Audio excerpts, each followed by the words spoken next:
Magandang araw mga kabaryo. Re-upload muna tayo ngayon. Si Tito Proy muna ang magboboses sa kwento natin. Maraming salamat. May kasabihan ng matatanda sa mga liblib na baryo na ang mga nilalang na yumauna ay hindi na dapat pang ginagambala sa himlayan ng mga ito. Kaya marapat lang na irespeto at igalang natin ang pananahimik ng bawat nilalang sa mundo. Ikaw kaibigan, susuwayin mo ba ang kasabihang ito base lang sa iyong pansariling interes?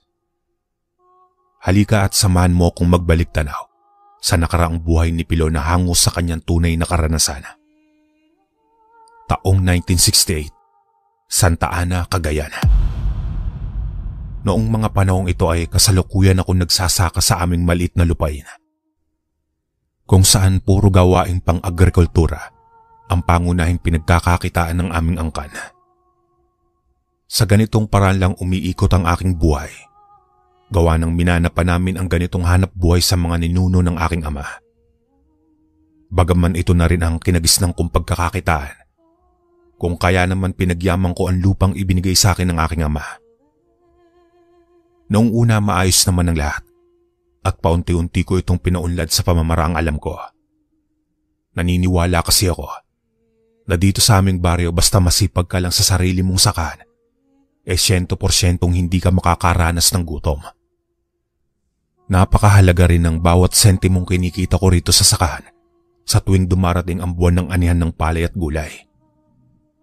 Dahil sa estilo ng aking pamumuhay, hindi maipagkakailang maswerte daw ang aking magiging katipan sa hinaharap ayon sa aking mga magulang.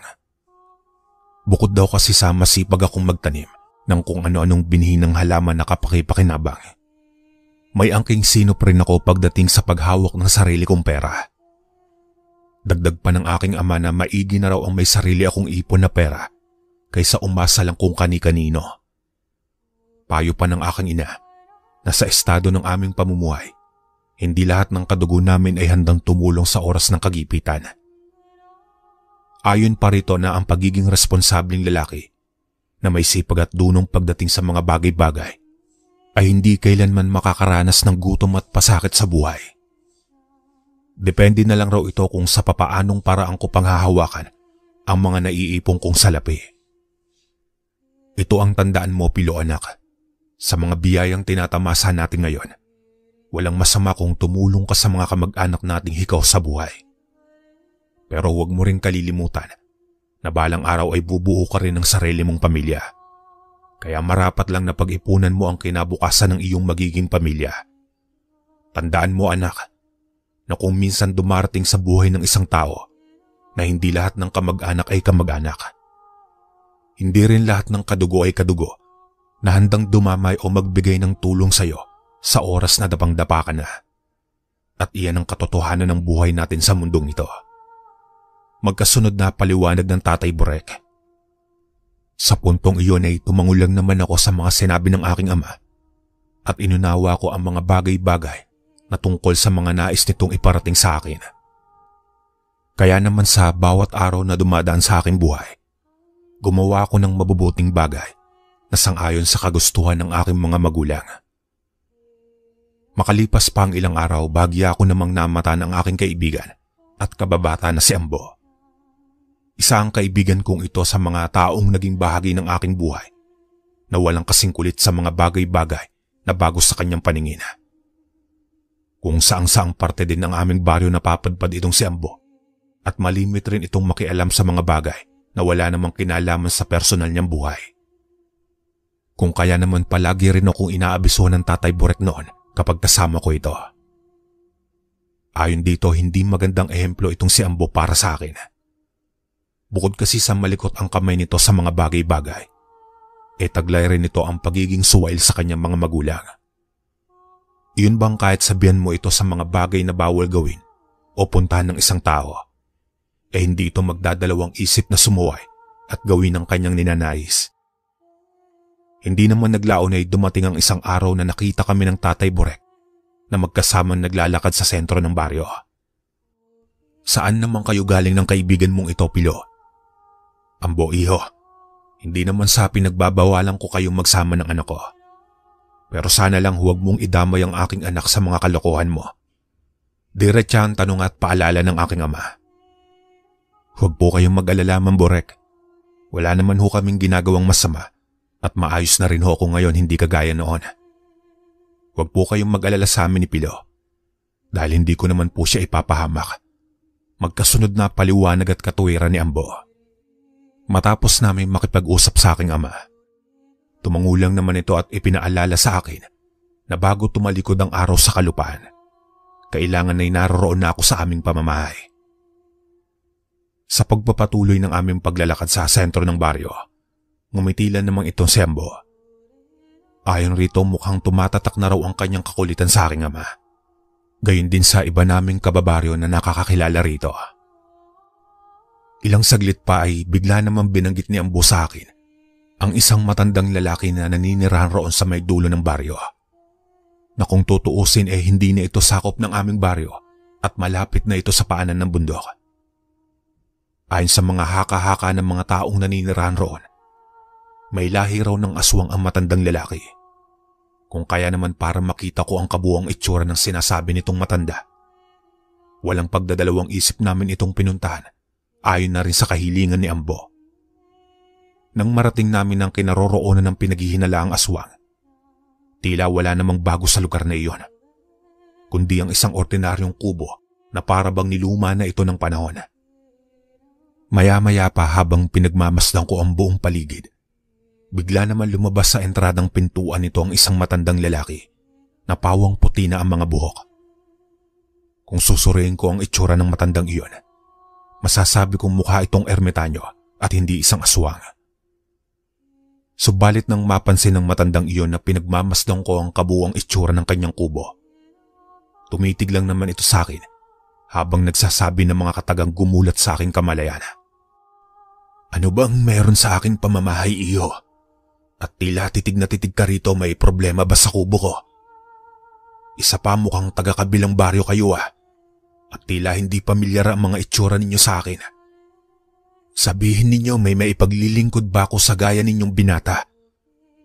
Magkasunod na tanong at paliwanag ng matandang iyon. Pasensya na po kayo, Manong. Sa katunayan, sinamahan ko lang po ang aking kaibigan sa lugar na ito at may mga tao rin kaming napagtanungan na aswang daw po kayo. Mariin kong tugon at paliwanag. Nang marinig ng matandang iyon ang aking mga sinabi, tumawa lang naman ito sa akin habang sumagot ng mga katagang. Sino naman ang nagsabi sa inyong aswang ako? Alam nyo, iyo, kung sakasakaling aswang ang paratang ng mga taong napagtanungan ninyo tungkol sa akin, 100% noon pa ubos ang mga tao rito sa baryo. Mahabang paliwanag ng matandang iyon.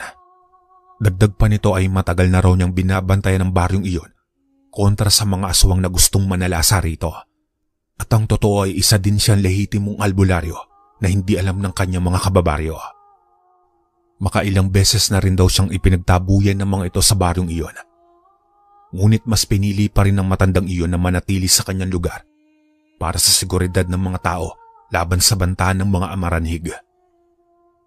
Para sa mga hindi nakakaalam, ang aswang na amaranhig ay may dalawang kaanyuan na isang kaluluwa at nabubuhay na bangkay galing sa hukay.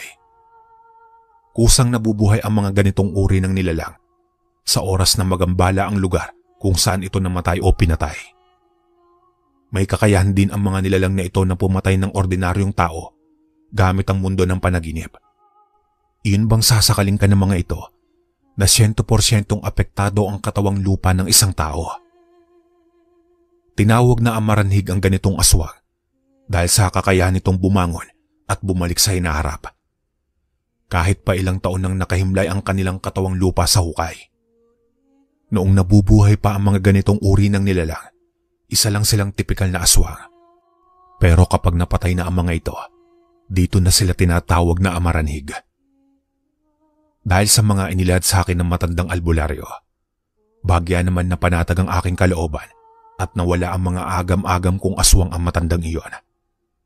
Sa katunayan noong makaharap ko ito, kusang loob pa kaming pinatuloy ni Ambo sa loob ng bahay nito. Sa loob ng pamamahay ng matandang iyon, mga kalakbay, bumungad sa amin ni Ambo ang iba't ibang klase ng sandata na nagmula pa sa ibang panahon. May punyal din ang matandang albularyo na kung tawagin ay pisaw na gawa sa isang metal na tansong dilaw ng mga sinaunang kampana ng simbahan. May hawak rin itong kampilan ni Raha Sulaiman na pinaniniwala ang nakapatay na ng maraming aswang sa dagat na kung tawagin ay Kurita. Sa dami ng nakita kong sandata sa bahay na iyon, hindi ko maipagkakaila na mahigit 100 taon na ang edad ng albularyong iyon. Sa titig mong iyan, iho, nababasa ko ang tanong at sinasabi ng iyong puso't isipan. Pero tama ka nang iniisip, mahigit 100 taon na ako nabubuhay sa mundong ito at marami-rami na rin akong laban na napagtagumpayan. Akala mo ba nasa edad 70 anyos lamang ako? Pero ang totoo niyan 120 na ang edad ko. Gayunpaman, iyo, malinaw pa rin ang aking mga mata at matalas pa rin ang pandinig ko gaya ninyong mga kabataan. Magkasunod na paliwanag ng matandang nagpakilalang si Manong Nihay.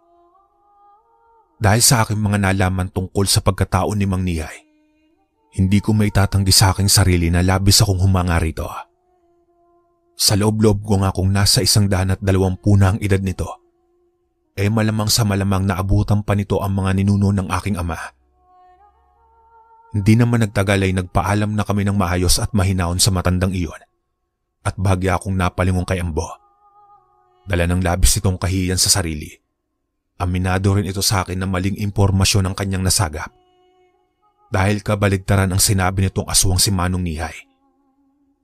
Sa pagbagtas namin ng daan pauwi sa aming baryo, hindi ko mapigilan ang aking sarili na kantsawan si Ambo. Habang napapangisi ito sa akin na nakatingin dahil aminado ito na nagkamali siya ng paratang sa matandang manggagamot. Ano, Ambo? Iba ka rin sumagap ng usapin na ba? Aswang si Manong Nihay. Grabe ang imahinasyon mo, kaibigan. Mariin kong kantsaw rito. Pasensya na, Pilo.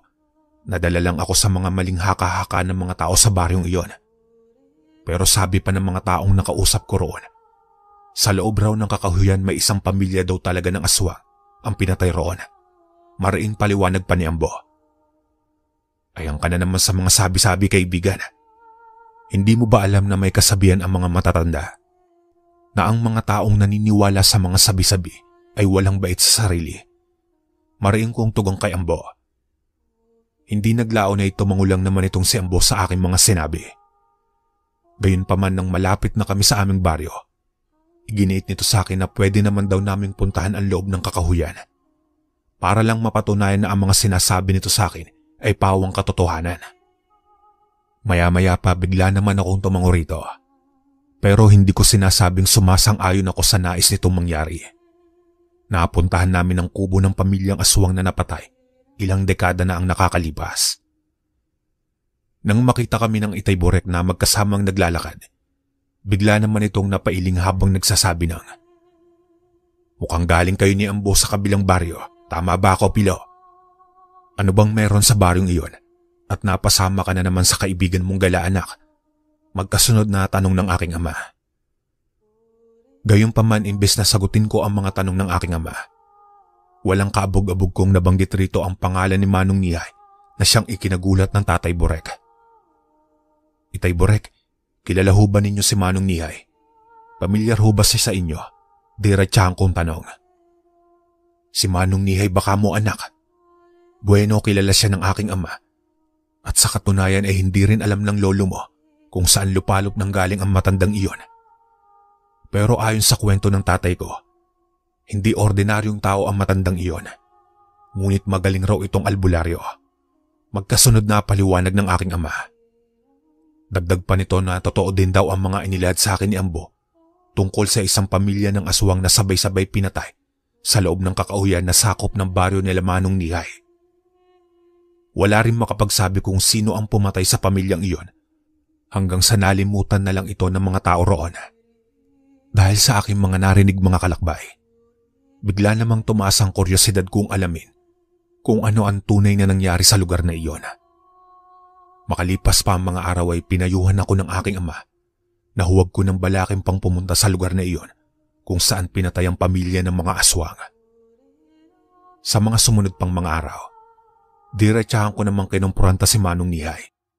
upang magtanong ng ilang bagay tungkol sa pamilya ng mga aswang na pinatay. Nang nasa poder na ako ng matandang albularyo, tapatang sinabi nito sa akin na huwag daw akong papasok sa kakahuyan, sa kadahilan ng may mga nakahimlay roon na hindi ordinaryong nilalang. Paalala pa nito na ang mga nilalang na yumao ay hindi na dapat pang ginagambala. Dahil sa oras na magambala ang mga nilalang na iyon sa kanilang himlayan, magdudulot lang ito ng katakot-takot na problema. May ilang kababaryo rin daw itong si Manong Nihay ang nagtangkang pumunta sa lugar ng pamilyang iyon.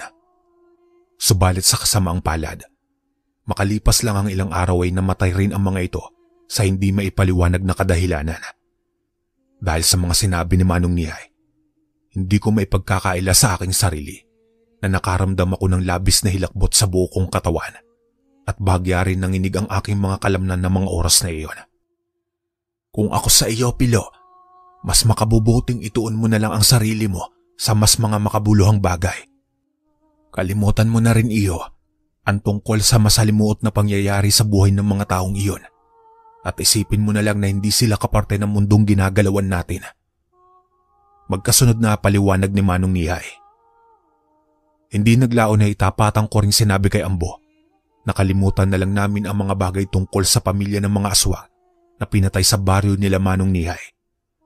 Subalit na marinig naman ito ang aking mga natuklasan, tumawa lang naman ito ng malakas habang nagsasabi ng, "Sus Mariosep, Pilo, patay na ang mga taong iyon, kaya malabo pa sa sabaw ng pusit na mabuhay ang mga demonyong iyon.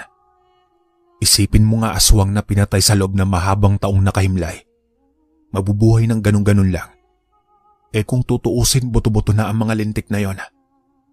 At saka iyang si Manong Nihay, tinatakot lang tayo niyan para masolo ng matandang iyon ang mga itinatagong antigong gamit ng pamilyang aswang. Balita ko pa nga may baryang gawa sa ginto ang pamilya ng mga aswang na iyon. At yan ang hanapin natin kung gusto mo akong samahan roon." Magkasunod na paliwanag ni Ambo. Wala naman akong interes sa yaman na meron ng pamilyang iyon. Ang gusto ko lang malaman kung sino ang gumawa ng karumal-dumal na pagpaslang sa mga taong iyon. Mariin kong paliwanag. Sa puntong iyon ay napaisip naman si Ambo dahil alam niya sa kanyang sarili na hindi ako ganong klase ng tao na basta-basta nasisilaw sa mga kayamanang pinaghirapan ng iba, maging ito man ay aswang o sa ordinaryong tao. Makalipas pa ang mga araw at sumapit na ang anihan ng palay at gulay. Kung kaya naman itinuon ko muna ang aking sarili sa pag-aani ng mga ipinunla ko sa aming sakahan, upang sa gayoy madala ko na ang mga gulay sa pamilihang bayan para ibenta. Habang ang mga palay naman na ginapas at inani ko ng araw na iyon ay matyaga akong ibinilad sa katerikan ng araw, upang masiguro kong maganda ang kalalabasan nito kapag pinakiskis ko na at para maging bigas.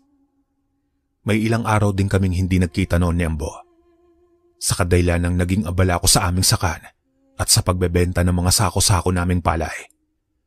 Habang ang iba sa mga ito ay nahanapan ko ng mamimili sa merkado na sila na ang magbibilad at magpapakiskis.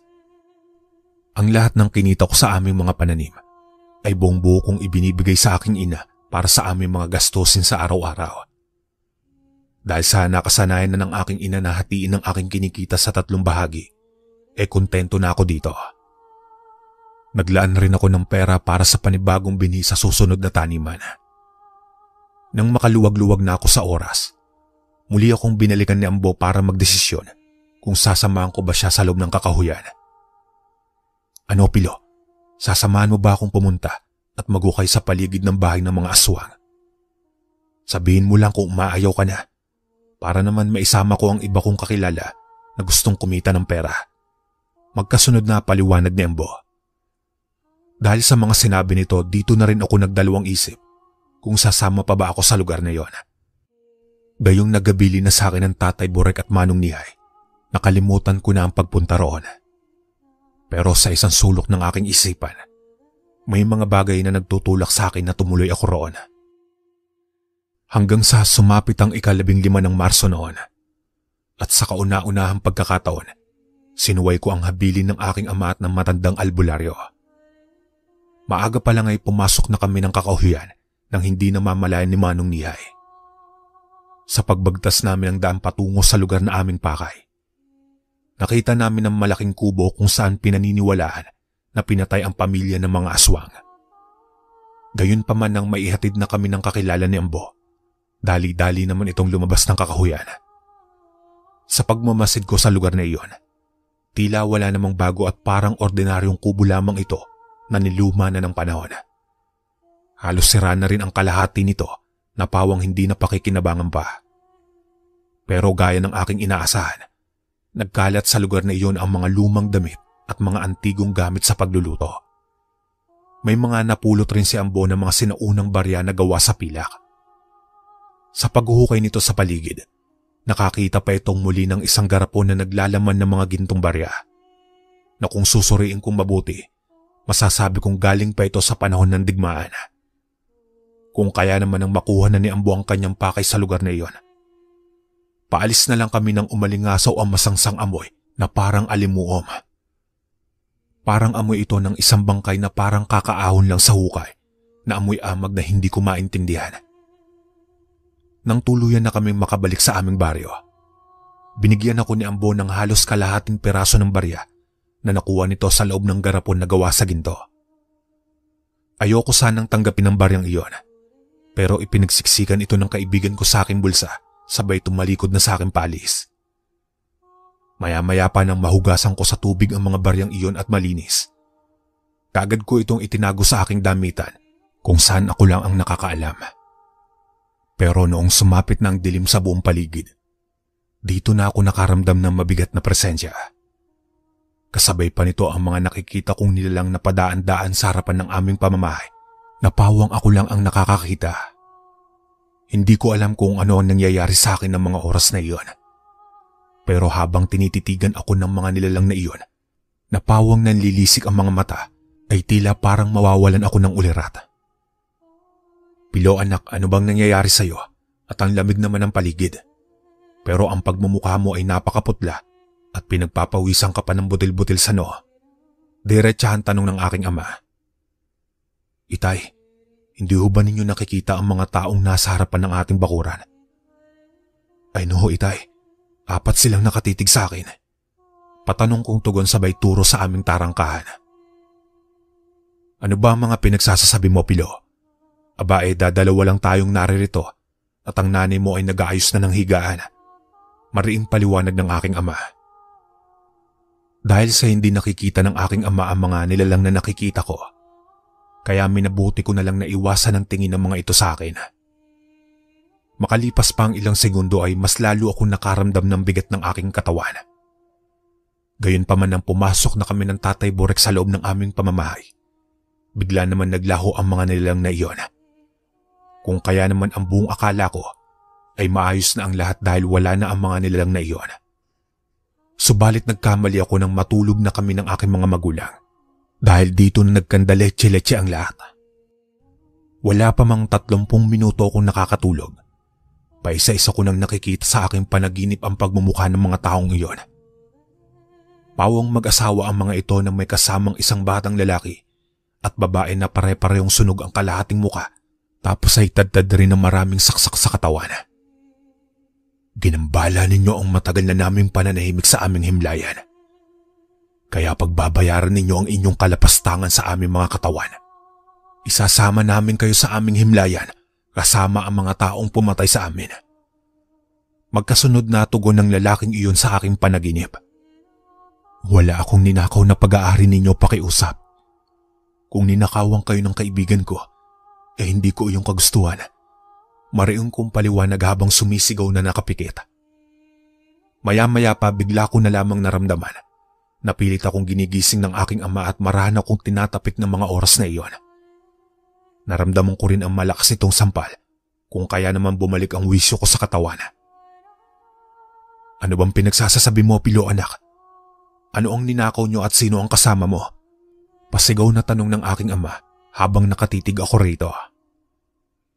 Kinaumaganay na wala namang kaagad ang mabigat na presensya sa aking katawan at bumalik sa normal ang aking paghinga.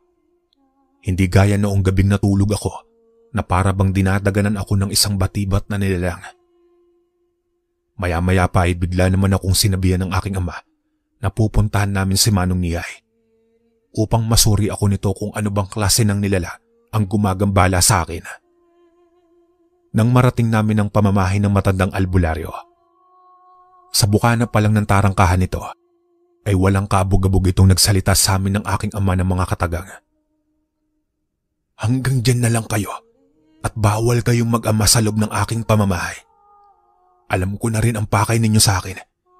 Mariing paliwanag ni Manong Niyay na labis kong ikinagulat. Pinagsabihan na kita, Pilo, pero hindi ka nakinig. Bagkus ay sinang-ayunan mo pa ang katarantaduhan ng kaibigan mo. Ngayon sa maniwala ka man o hindi, 7 araw mula ngayon mamamatay ang kaibigan mong iyon. Hindi nyo alam kung anong klase ng demonyo ang ginambala ninyo. At ito ang tatandaan mo, iyo, na ang mga aswang na amaranhig ay walang kamatayan. Paulit-ulit lang silang babangon sa kanilang himlayan dahil nagambala sila ng mga taong gaya ninyo. Pagkatapos ay kinuha nyo pa ang kanilang pag-aari. Kahit noong sila ay may katawang lupa pa, ganyan din ang gagawin nila sa isang tao. Isipin mo, iyo, kung ikaw na ordinaryong tao na nabubuhay sa panahong ngayon, hindi ba't ayaw mo rin pagnanakawan ka ng iba? Magkakasunod pang paliwanag ni Manong Niyay. Dahil sa mga inilahad ng matandang iyon, nakita kong kumunot ang noo ng Tatay Burek at napapailing ito sa akin. Kung kaya naman bago pa ako husgahan ng aking ama, iginiit ko rito na wala akong ninakaw na kahit ano sa bahay ng mga aswang. Pero tapatan ko ring sinabi sa aking ama at kay Manong Niyay na may ibinigay sa akin si Ambo na ilang piraso ng barya na gawa sa ginto. Nang marinig ito ng matandang albularyo, harapan akong pinayuhan ito na ibalik ko ang mga bagay na iyong kung saan ito nahukay ng kaibigan ko. Sinabi ko na sa iyo, Pilo, anak, iwasan mo si Ambo dahil hindi siya ang klase ng kaibigan na mapagkakatiwalaan. Tignan mo ang sarili mo, nalagay tuloy sa peligro ang buhay mo nang dahil sa katarantaduhan ng ibang tao. Pasensya ka na, anak. Alam kong wala ako sa lugar para manghusga ng tao. Pero kung buhay at kaligtasan mo na ang nakataya dahil lang sa katarantaduhan ng isang tao, manghuhusga talaga ako at sasabihin ko kung ano ang gusto kong sabihin dahil karapatan ko yon bilang ama mo. Magkasunod na paliwanag ng aking ama. Matapos mailahad ng aking ama ang kanyang mga saloobin, humingi naman ako dito ng kapatawaran. Pero ayon kay Manong Niyay, hindi titigil ang mga aswang na iyon hanggat hindi nila nababawi ang kanilang pag-aari at mamamatay ang dapat mamatay. Subalit ayon naman sa matandang albularyo, sa 7 araw ng kanyang binanggit, maaaring ako o si Ambulang muna ang dalawi ng amaranhig. Para maiwasan ko ang mga ito ay binigyan ako ng matandang iyon ng isang talandro na itali ko raw sa aking braso bilang proteksyon. Dagdag pa nito na hanggat nasa braso ko ang talandrong iyon, hinding-hindi daw ako magagambala at malalapitan ng mga aswang sa aking panaginip. Kung kaya naman kagad kong sinunod ang payo ni Manong Niyay at sinamahan ko ng taimtim na panalangin. Sa pagdaan pa ng mga araw habang hinahanap ng Tatay Burek si Ambo para maabisuhan itong ibalik ang mga kinuha nitong piraso ng gintong barya ng mga aswang, naging maayos naman ang tulog ko sa bawat gabing dumaraan. Isang indikasyon na hindi pa ako ang pakay ng amaranhig. Pero batid ko sa aking sarili na pansamantala lang ang nararamdaman kong kapanatagan. May panaka-naka pa rin akong nakikitang nilalang sa harapan ng aming bakuran na pawang isang pamilya na nanlilisik ang mga mata. Subalit kagad ding namang nawawala ang mga ito na tila ba nagbibigay lang ng babala. Subalit ang bulong ng mga ito sa aking isipan ay paulit-ulit kong naririnig na nagdudulot sa akin ng ibayong takot at panginginig ng kalamnan. Habang paulit-ulit na sinasabi ng mga ito ang mga katagang, ibalik ninyo ang mga ninakaw kung ayaw ninyong buhay ninyo ang maging kapalit na mga gintong barya. Mariinggit ng boses na iyon. Makalipas pa ang ilang minuto ay bigla namang dumating ang Tatay Burek sa aming pamamahay. Nalulugo-lugo habang nakatingin sa akin na umiiling. Kasabay ang pagsasalita ng mga katagang hindi ko inaasahan ng mga oras na iyon. Pasensya ka na, Pilo, anak, pero hindi ko talaga makita ang kaibigan mo. At marahil nagpakalayo-layo na ito dala ang gintong barya ng mga aswang. Mariing paliwanag ng aking ama. Paano kaya iyon, Itay Burek? Kung ako lang ang magbabalik ng mga gintong barya, sa palagay ho ba ninyo mamamatay pa rin ako? Patanong kong tugon. Hindi ko alam anak kung ano mangyayari sa'yo. Pero mainam pa rin kung ibabalik lang natin ang iniwan sa'yo ni Ambo. Total hindi naman sa atin ang mga bagay niya iyan. Tugon na paliwanag ng aking ama. Sa nakalipas na 5 araw mula nang pumunta kami sa pamamahay ni Manong Niyay, muli namin itong binalikan dala ang kalahati ng gintong barya na nasa pangangalaga ko. Kasama namin noon ang matandang albularyo. Binagtas namin ang daan patungo sa bahay ng mga aswang. Nang makarating kami sa lugar na iyon, bigla namang umusal ng buhay na salita si Manong Niyay bilang proteksyon namin. Maya-maya pa ay bigla namang lumitaw sa aming harapan ang isang pamilya na nakita ko sa aking panaginip. Titig na titig ang mga ito habang nanlilisik ang mga mata. Makalipas pa ang ilang minuto ay bigla namang nawalan ng ulirat ang aking ama. Noong una ay inakala kong dala lang iyon ng takot dahil sa mga amaranhig. Ngunit nagkamali ako nang bigla itong bumangon at nag-iba ang boses habang nakatitig kay Manong Niyay. Hindi ka na dapat pang bumalik sa lugar na ito, Niyay. Dahil ang ama mo 10 ng iyong pamilya ang pumatay sa amin. Mariinggit ng nilalang na iyon sa katawan ng aking ama. Maaaring tama ka kaibigan, pero wala pa akong muwang noong panahong pinatay kayo ng aking ama na isang manggagamot. At kung ano man ang dahilan niya iyon ang hindi ko alam. Mariing paliwanag ni Manong Niyay. Dagdag pa nito na inatasan lang siya ng kanyang yumaong ama na bantayan ang bahay ng mga aswang. Upang sa gayo hindi ito pagnakawan ng mga tao sa baryong iyon. Kaya naman labis rin ang aking pagsisisi nang sumama ako kay Ambo noong araw na pinagnakawan nito ang mga aswang. Subalit nang maibalik ko ang gintong barya ng mga aswang, dito na ako nilubayan ng mga amaranhig. Pero sa bawat araw na dumadaan, tanggap ko na sa aking sarili kung ano ang kahantungan ng buhay ni Ambo. Kaya naman nang sumapit ang itinakdang araw na ibinigay ni Manong Niyay, nabalitaan na lang ng aking ama na pumanaw na si Ambo. Ayon sa mga kapatid nito bago iyon namatay, marami daw itong nakikitang nilalang na paikot-ikot sa kanilang pamamahay na tanging siya lang ang nakakakita. Dagdag pa ng isang kapatid ni Ambo na inabutan na lang itong namatay ng dilat ang mga mata at punong-puno ng dugo ang bunganga. Na tila ba hinalukay ang laman loob nito sa katawan kaya sumuka ng buong dugo. Kung kaya naman magmula ng mamatay ang kaibigan ko sa hindi maipaliwanag na kadahilanan. Nasundan pa ito ng 2 kapatid ni Ambo na kapwa pareho na kanyang ikinamatay. Ayon pa sa mga nasagap na balita ni Tatay Burek na ang mga kapatid na iyon ng aking kaibigan ay napasahan din ito ng mga gintong barya ng aswang. Ngayon Pilo anak, nakita mo na ang naging resulta sa mga taong naghahangad ng labis sa kayamanang pag-aari ng iba. Kaya nagpapasalamat ako sa Diyos anak dahil hindi mo naisipang ibenta sa merkado ang mga gintong barya ng amaranhig. Magkasunod na paliwanag ng aking ama. Pero alam niyo ba kahit ilang taon na ang lumipas, hindi ko makakalimutan ang mga kwento ni Manong Niyay tungkol sa mga aswang na amaranhig. Tumatak rin sa aking isipan ang mga payo ng aking ama noon na huwag kong pag-interesan ang mga bagay o yaman na pinaghirapan ng iba. Hanggang dito na lang po ang aking kwento mga kalakbay. Maraming salamat.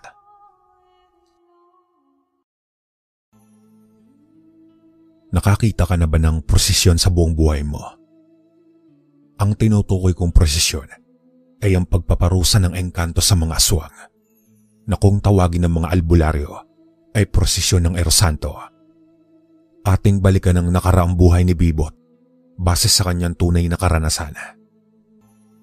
Taong 1965, Gandara, Samar. Noong mga panahong ito ay kasalukuyan akong nabibilang sa angkan ng mga manggagamot. Bagaman kilala ang pamilya namin sa aming lugar, kung kaya naman hindi na bago sa akin ang mga bagay-bagay tungkol sa mga aswang at engkanto. Ayon kasi sa Lolo Anot, ang lugar daw namin ay isa sa mga pinaniniwalaan ng matatandang albularyo na lagusan patungo sa sinasabi nilang syudad ng Biringan. Bagaman bata pa ako ng mga panahong ito, kung kaya naman hindi ko pa gaanong nauunawaan ang mga bagay-bagay tungkol sa mga lagusan o portal. Ang tanging alam ko lang noong mga panahong ito totoo ang mga aswang at engkanto na naglipa na sa mga bulubundukin ng Gandara. May mga naririnig pa akong usap-usapan noon tungkol sa tinatawag nilang prosesyon ng Erosanto na labis ko naman pinagtatakahan. Pero ayon sa Lolo Anot, na ang prosesyon na iyon ay pawang kinabibilangan ng matataas na uri ng mga engkanto. Isa daw itong pagpapasakit kung saan pinaparusahan ng mga nilalang na iyon ang mga nahuhuli nilang aswang na gustong manalasa sa mga baryo. Isa daw itong pagpapakita ng mga engkanto na dito sa amin ay walang puwang ang mga kampo ng demonyo. Dagdag pa ng Lolo Anot na kapag sumasapit ang mga ganitong panahon, tanging mga albularyo at antingero lang ang nakakakita sa prosesyon na iyon. Sa tuwing ginagawa ng mga engkanto ang prosesyon na kanilang nakasanayan, 100% sinisiguro ng mga ito na walang inosente ang madadamay o makakakita. Dagdag pa ng lolo ko na kapag alam nilang may magaganap na parada ng mga aswang, ay agaran nilang inaabisuhan ng mga tao.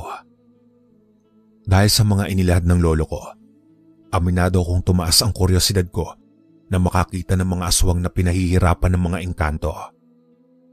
Gayon din ang pasakit na dulot nito sa mga nilalang na nasa panig ng kaliwa. Sa paglipas pa ng mga araw ay nagpatuloy lang ako sa aking buhay. Subalit habang umuusad ang aking edad, tila nag-iiba rin ang pananaw ko sa buhay. Kung kaya naman tapatan ko ring sinabi sa Lolo Anot na gusto kong sundan ang kanyang mga yapak bilang albularyo at antingero. Dahil sa aking mga sinabi, ngumiti lang naman ito sa akin habang marana hinihimas ang ulo ko. Kasabay ang pagsasalita nito ng mga kataga na gumulat sa aking wisyo ng araw na iyon. Bibo at apo, walang masama sa mga bagay na gusto mong gawin at tahakin dahil nasa dugo mo naman talaga ang pagiging manggagamot. Ang tanong ko lang sa'yo, handa ka bang makita ang mga nilalang na nakikita ko? Ang ibig kong sabihin, apo, kung handa ka bang makakita ng mga aswang at engkanto sa malapitan. Kasi ay kung hindi ka pa handa sa ganong sitwasyon iyo, mas makabubuting ituon mo na lang ang sarili mo sa mas makabuluhang bagay. Dahil hindi lahat ng nilalang na makikita mo ay pawang mababait gaya ng iniisip mo. Sa katunayan, apo, ang iba sa kanila ay maras at agresibo na may kakayang pumatay ng mga ordinaryong tao. Kaya pag-isipan mong mabuti ang landas na gusto mong tahakin. Pero kung desidido ka na sa iyong nais, sabihan mo lang kaagad ako at ako na mismo ang magtuturo sa iyo ng mga bagay na nais mong malaman. Magkakasunod na paliwanag ni Lolo Anot. Matapos mailahad ng lolo ko ang mga bagay na nais nitong iparating sa akin, dito na ako napaisip ng malalim kung delikado nga ba akong maging albularyo. O baka naman naisip ko lang maging manggagamot dahil gusto kong masilayan ang prosesyon ng Erosanto sa kung papaano pinapahirapan ng mga aswang na nagtatangkang sumalungat sa mga engkanto. Dagdag pa ng lolo ko na noon pa man ay ayaw na ng Erosanto sa mga aswang na magtayo ang mga ito ng isang pugad o kahit maliit na komunidad sa amang dako ng aming baryo. Subalit sa bawat taon na dumaraan, hindi po pwedeng walang manghihimasok sa pamantayan ng mga engkanto. Kung kaya naman tapatang din sinabi sa akin ng Lolo Anot na hindi biro ang maging antingerong manggagamot. Dagdag pa nito na ang pagiging manggagamot ay nangangailangan ng malawak na pangunawa, mahabang pasensya at tapang, kung saan hindi uso sa isang antingero ang pusong mamunat awa. Sa estado kasi ng mga gaya ni Lolo, nakadepende rin ito sa isang sitwasyon. Dahil sa mga sinabing iyon ng lolo ko, walang pagdadalawang isip ko namang inihanda ang aking sarili sa landas na gusto kong tahakin sa hinaharap. Halos araw-araw ay nagbabasa ko ng mga buhay na salita sa libreta ng lolo ko. Gayon din sa mga kasanayan sa pagtatanga ng mga bertud at mutya. Ipinakita ko rin sa Lolo Anot ang determinasyon ko na mapabilang sa malalakas na manggagamot na pwedeng makipag-ugnayan sa mga Erosanto. Makalipas pa ang mga araw ay naging maayos naman ang lahat, kasabay ang aking dedikasyon na maging mabalasik na antingero. Bibot, apo, marami-rami ka nang natututunan sa pagiging manggagamot at antingero. walang duda na marami ka na rin napapagaling na tao sa baryo natin. Marami ka na rin binanggam mambabarang at mangkukulam na nagpapakalat ng malalang sakit sa mga karatig baryo. Ang kailangan mo na lang gawin ay patunayan sa samahan ng mga manggagamot na kaya mo nang pumatay ng mga aswang. Pero hindi iyon madaling gawin dahil 100% na makikipagsabayan sa iyo ang mga nilalang na iyon para sa kanilang buhay. Magkakasunod na paliwanag ni Lolo Anot. Matapos kong marinig ang mga sinabi ni Lolo, ay mahinahon naman akong tumango rito bilang pagsang-ayon. Kung kaya naman mas lalo pa akong nagpalawak ng aking kaalaman sa aspeto ng lihim na karunungan. Upang sa mga susunod ko pang pakikipaglaban sa iba't ibang nilalang, ay masigurado ko ang aking pagkapanalo. Gayunpaman sa bawat araw na nakikipagtangguli ako sa mga nilalang na nasa panig ng kaliwa, nababanag ko sa pagmumukha ng Lolo Anot ang pangamba at pagkabahala. Hanggang sa nagdesisyon akong maglibot sa mga kabundukan na malapit sa aming lugar na sinang-ayunan naman ng lolo ko. Halos pinabaunan rin ako ng mga mutya, bertud at sandata bilang bahagi ng aking pagsasanay sa pakikipagpatayan sa mga aswang. Isang umaga noon habang maganda ang sikat ng araw, nag-ayos ako ng aking mga dadalhin sa bundok nang bigla naman akong paalalahanan ng lolo ko. Ayon rito, pumayag siyang mamundok ako para sanayan ang aking sarili. Hindi sa kung ano paman ang nais kong patunayan sa samahan ng mga antingero at manggagamot. Tandaan mo, Bibot, hindi ka aakyat ng bundok para patunayan sa ating mga kasamaan na ikaw ang pinakamalakas sa lahat. Aakyat ka ng bundok para patunayan sa ating angkan na kaya mong sabayan ang mga demonyo. Kung papalarin ka naman, mapapatunayan mo rin sa mga erosanto na pwede ka nilang maging kaisa sa pagpaparusa ng mga aswang. Magkakasunod na paliwanag ni Lolo Anot. Matapos kong makalap ang mga habilin nito ay humayo na akong mag-isa paakyat ng bundok. Subalit sa paanan pa lang nito, marami-rami na akong nasisilayan ng mga elemento na bahagi ng kabilang mundo. Tila ba normal na lang din sa akin ang makakita ng mga tikbalang, kapre, tayho at kung ano-ano pang mga maligno. May pagkakataon rin na ginagabayan ako ng mga duwende sa lugar na nais kong puntahan. Subalit habang nasa kalagitnaan ako ng gubat na iyon, walang sabi-sabi kong nakasalubong ang isang matandang ermitanyo na nakangiti sa akin habang nagsasabi ng mga katagang gumulat sa aking wisyo. Magandang araw sa iyo, Amang. Mukhang taga-kapatagang ka na baguhang antingero at albularyo. Ano ang pakay mo sa lugar na ito? Naghahanap ka ba ng mga demonyo na maiaalay mo sa mga erosanto? Alam mo bang delikado sa lugar na ito? Dahil pinamumugaran ito ng mababangis na nilalang at halangang kaluluwa. Napakaswerte mo nang abuti ng 5 araw sa bundok na ito. Magkakasunod na paliwanag ng matandang iyon habang humahagalpak ng tawa. Maya-maya pa paglagpas ng matandang iyon sa aking kinatatayuan, naramdaman ko ang presensya nito na hindi iyon isang ordinaryong ermitanyo. Marahil ikinubli lang nito ang kanyang sarili sa wangis ng pagiging isang ermitanyo.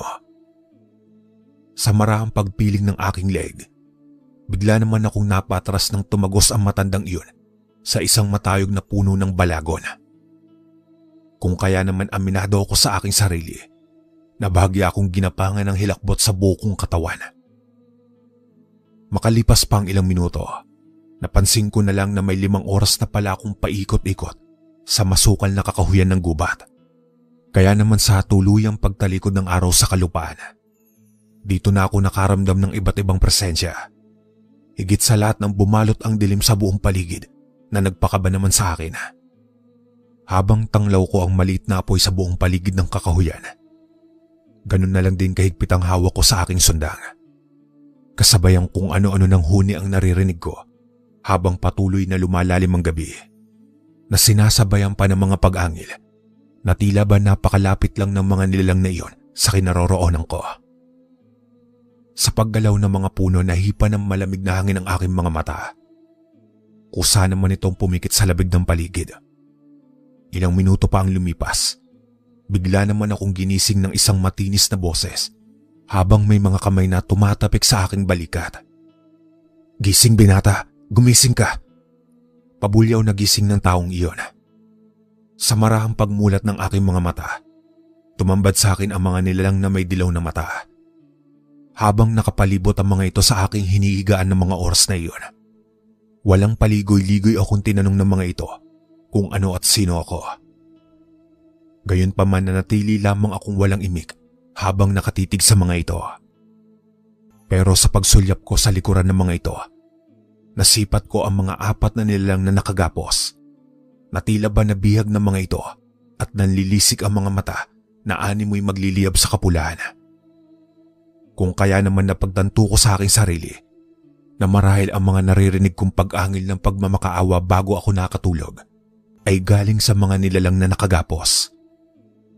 Sa isip-isip ko nga kung hindi ako nagkakamali, ang mga nilalang na nasa aking harapan ng mga oras na iyon ay pangkat ng Erosanto. Sino ka at ano ang pakay mo rito sa bundok? Hindi mo ba alam na teritoryo namin ang lugar na ito at bawal rito ang mabababang uri ng mga tao? Malapit na naming isagawa ang prosesyon ng Erosanto. Ang mga nakikita mong nakagapos ay pawang mga aswang na nahuli naming nananalasa at nagtatayo ng pugad. Ngayon binata, uulitin ko ang tanong sa iyo at kapag wala akong narinig na magandang sagot mula sa bibig mo, papatayin kita kasama ng mga demonyong ito. Magkakasunod na paliwanag ng lalaking may dilaw na mata, sabay turo sa mga aswang na kanilang bihag. Subalit bago pa man ako magsalita, nakita ko na ang tatlong nilalang na may nanlilisik na mga mata habang pasugod sa mga ito. Kaya naman dali-dali akong tumindig sa kinauupuan ko, sabay hawi sa mga engkanto. Laking gulat din ng mga ito nang undayan ko ng saksak ang mga nilalang na iyon. Dala naman ng labis na pagkabigla, ay pinanood lang ako ng mga engkanto. Habang patuloy akong nakikipagpatayan sa tatlong aswang na nagtangkang sumalakay sa kanila. Nang tuluyan kong mapatay ang mga aswang na iyon, naisip kong marahil sinundan ng mga ito ang mga engkanto para iligtas ang kanilang kasamahan. Dahil sa aking ginawa, bahagya namang napangiti ang pinuno ng mga nilalang. Ayon sa mga ito, hindi nila lubos akalain na lakas loob kong susugurin ang mga aswang sa ganong sitwasyon. Kahanga-hanga ang ipinamalas mong katapangan binata at isa ka pang antingerong manggagamot. Kung hindi ako nagkakamali, malamang sa malamang taga-kapatagan ka, patanong na bati ng nilalang na nagpakilalang si Ero. Ang mga kagaya mong antingero ang kailangan namin. Bukod sa buwang loob mo, wala ka rin takot makipagsabayan sa mga aswang. Ngayong gabi masasaksihan mo ang prosesyon na hindi mo pa nasisilayan sa buong buhay mo. Ang pagpapasakit namin sa mga demonyong aswang. Magkakasunod na paliwanag ni Ero. Sa isang kisap mata lang bigla namang kaming napunta sa ibang baryo. Nasa tansya ko mga 10:00 na ng gabi. Subalit ang mga kalalakihan sa aming lugar na nagtatangan ng lihim na karunungan at agimat ay gising na gising pa. Sa puntong iyong ginamitan ng sabulag ni Ero ang mga aswang upang hindi ito masilayan ng ordinaryong tao. Habang nakihilera ang mga ito na may suot sa ulo ng baging at puno ng matutulis na tinik. Maya-maya pa pinalakad na ito ng mga engkanto habang walang puknat na pinaghahampas ng latigong baging mula sa puno ng balagon. Sa aking nasilayan, ngayon lang ako nakakita ng mga aswang na umaatungal at umiiyak habang nagmamakaawa. Buhayin niyo lang kami. Pangako lalayo na kami sa lugar na ito. Parang awa mo na, Ero. Wala namang kaming kasalanan sa mga engkanto. Bakit ninyo kami ginaganito? Magkasunod na paliwanag ng mga aswang. Buhayin, walang kasalanan. Noon pa man pinagbawalan ko na kayong magtayo ng pugad sa lugar na ito. Dahil ang Gandara ang pangunahin naming daan papunta ng Biringan. Ngayon dahil sa pugad ng mga demonyong gaya ninyo, nabulabog ang natural na tahanan ng mga kalahi naming engkanto at pinatay ng ibang kalahi ninyo. Pero wisyo ang dala ninyo sa mga ordinaryong tao sa mga baryo at sa mabababang uri ng mga engkanto na gustong makasalimuha sa mga tao. Magkakasunod na paliwanag ni Ero. Dagdag pa nito sa akin mga kalakbay. na taon-taon na lang hindi bababa sa isang tribo ng mga aswang ang kanilang ipinaparada sa aming baryo bilang babala. Kaya naman matapos naming maikot ang mga aswang sa baryo, inakala kong tapos na ang palabas na iyon. Pero walang sabi-sabing gumamit ng mga kasero para madali kaming makabalik sa bundok kasama ang mga aswang. Pagdating namin sa gitna ng kakahuyan, bigla namang sumulpot ang matandang ermitanyo na nakita ko noong umaga na tumagos sa puno ng balagon sabay sabi ng, ang akala ko binata isa ka lamang ordinaryong tao na walang alam sa aspeto ng lihim na karunungan noong una tayong magkita. Pero nagkamali ako dahil malakas ka palang antingero. Ang nakita mo noong umagang tumagos ako sa puno ng balagon ay bahagi lang ng malakas na kapangyarihan ng isang Erosanto. Kung hindi mo na itatanong iyo, si Ero ang aking anak na isa sa malalakas at tagapagbantay ng inyong baryo. Ang mga kasama niya ay kawal ng biringan. Pero huwag kang mag-alala dahil kaibigan sila. Magkakasunod na paliwanag ng matandang lalaki na nagngangalang Artemio. Dahil sa aking mga nalaman, bukas palad akong tinanggap ng mga Erosanto bilang kaisa nila sa kanilang layunin na protektahan at pangalagaan ang buong lalawigan ng Gandara. Hindi naglaon matapos ang prosesyon ng Erosanto sa aming baryo. Bigla naman nagsalita ang ama ni Ero. Tapusin na ninyo ang pagpapahirap sa mga demonyong iyan at isabit nyo sa mga puno na pag-aari ng mga engkanto bilang pagpapakita ng ating malakas na kapangyarihan. Maraming utos ni Mang Artemio. Bago pa sumilay ang bukan liwayway, walang pagdadalawang isip naman na isinabit ng mga ito ang mga aswang sa magkakaibang puno sa bundok. Habang may mga linta ito sa kanilang mga katawan, na paunti-unting sinisipsip ang dugo ng mga nilalang. Pero ayon naman kay Mang Artemio, ay hindi ordinaryong linta ang mga iyon. Dahil nanggaling pa ang mga ito sa mga itim na engkanto na kanilang nakasama sa digmaang kontra sa mga aswang noong mga nagdaang dekada. Ngayong nakita mo na ang malakas na kapangyarihan ng mga Erosanto, huwag kang matakot na makipagpatayan sa mga aswang. Dahil 100% nasa likod mo ang suporta namin. Kaya tanggapin mo ang hiyas na ito, iyo. Dahil malaki ang maitutulong niyan sa iyo sa hinaharap bilang manggagamot. Pakatatandaan mo rin, iyo.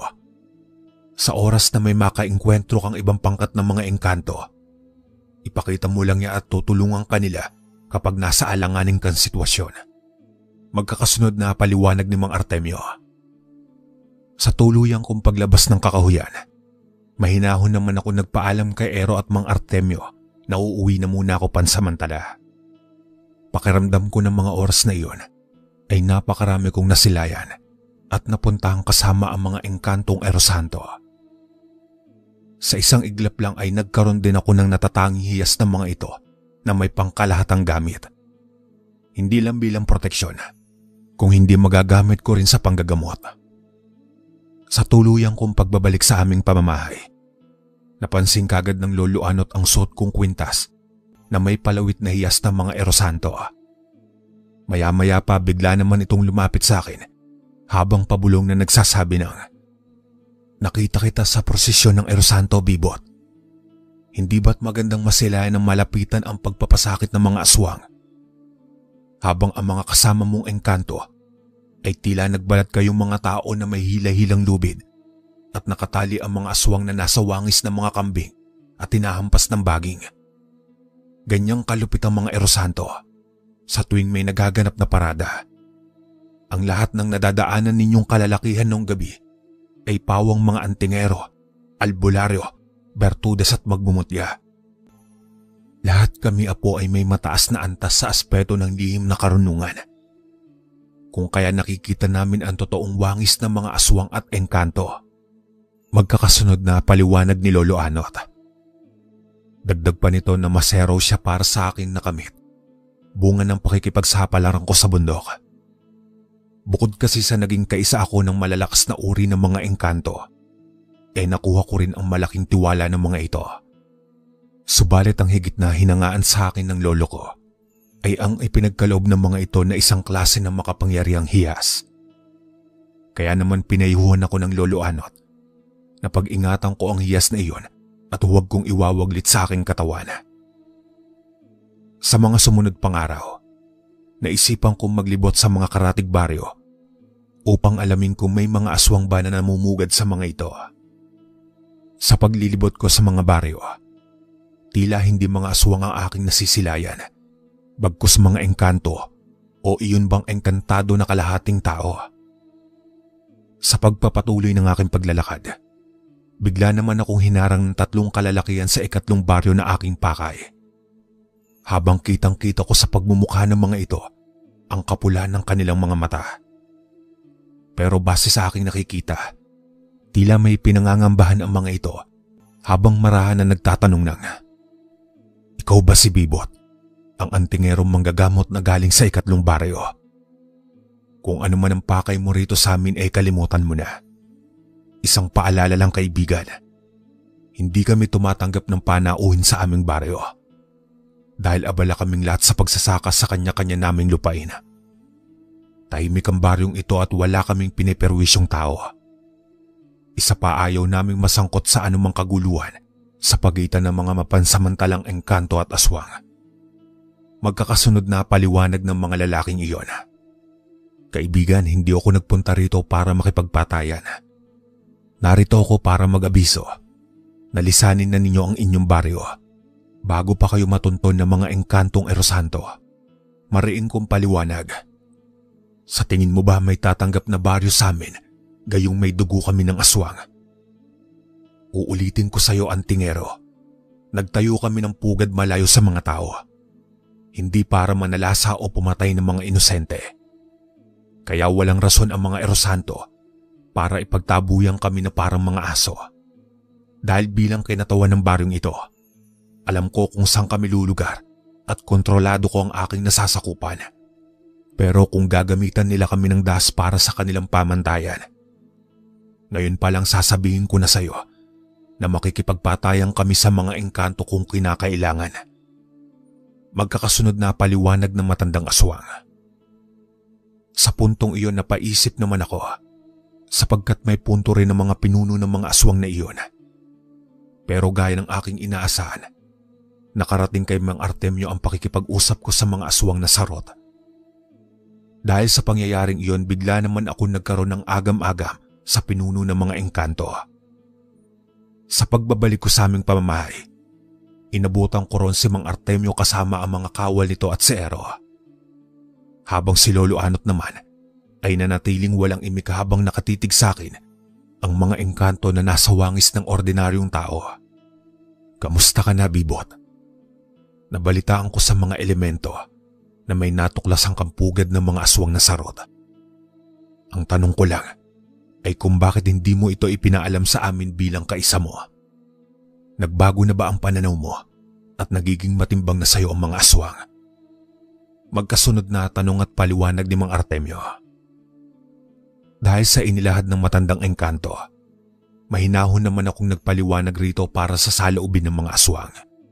Harapan ko ding sinabi dito ang lahat ng aking nasilayan sa baryong iyon na pinatotohanan naman ng Lolo Anot habang nagsasabi ng, "Mawalang galang na mahal na Erosantong Artemio. Totoong lahat ang sinasabi ng aking apo na tahimik ang mga aswang na iyon at ni minsan wala silang naitalang pagsalakay sa mga baryo. Puro paghahanap buhay lang ang ginagawa ng mga ito at hindi rin sila kumakain ng karne ng tao. Sa katunayan, minsan ko na rin silang naging katuwang sa pagtugis ng ibang lahi ng aswang noong kabinataan ko. Sang-ayon rin ako sa sinasabi ni Bibot na hayaan natin silang mamuhay ng normal gaya ng mga tao. Isipin ninyo kung lulusubin ng mga erosanto ang kanilang pugad. 100% maraming inosente ang madadamay. Sigurado din po ako, mahal na Erosanto Artemio, na makikipagpatayan ng mga aswang na iyon hanggang sa huli nilang hininga para panindigan ang kanilang prinsipyo na wala silang piniperwisyong tao." Magkakasunod na paliwanag ni Lolo Anot. Nang marinig naman ni Mang Artemio ang mga inilahad ng lolo ko, walang kaabog-abog nitong ipinag-utos sa kanyang mga kawal na bantayan ang pugad ng mga aswang na sarota. Maya-maya pa ay bigla naman akong inakbayan ni Mang Artemio at tinitigan sabay ngumiti sa akin.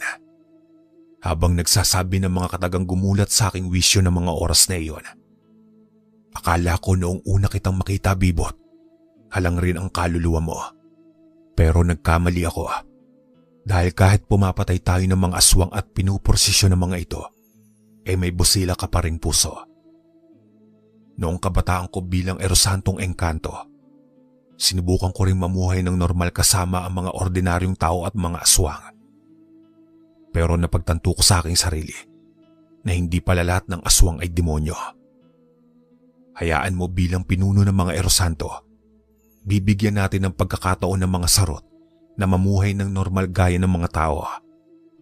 Pero kapag gumawa sila ng hindi ka nais-nais sa mga baryong nasasakupan ko, papatayin ka namin kasama ang mga aswang na iyon. Itanim mo iyan sa utak mo, Bibot. Dahil sa sitwasyong ito walang magaganap na paglilitis. Mabuti kaming kaibigan, pero masama kaming kaaway.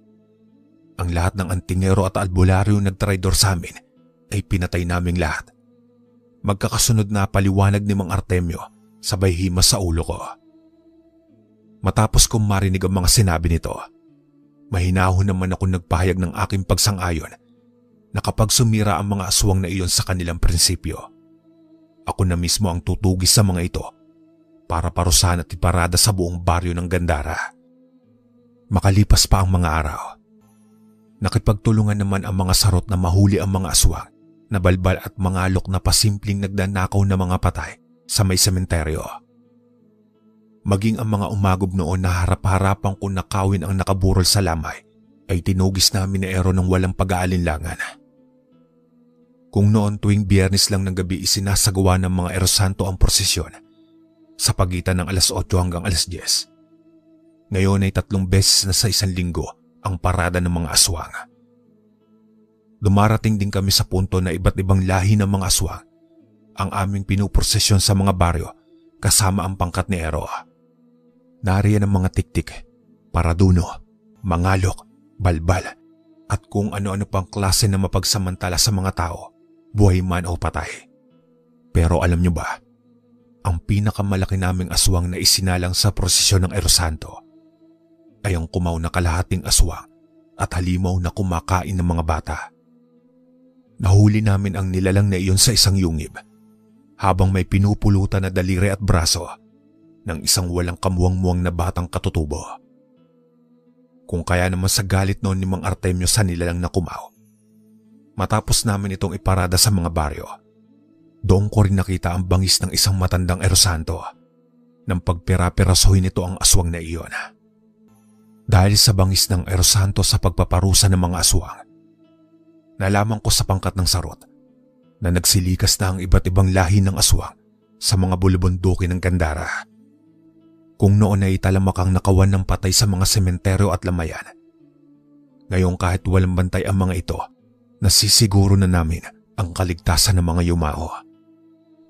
Sa pagdaan pa ng mga araw, kusa namang nagpasama sa akin si Mang Artemio at Ero papunta sa pugad ng mga sarot.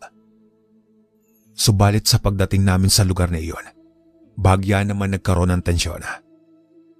Ano ang pakay ninyo sa amin, Artemio?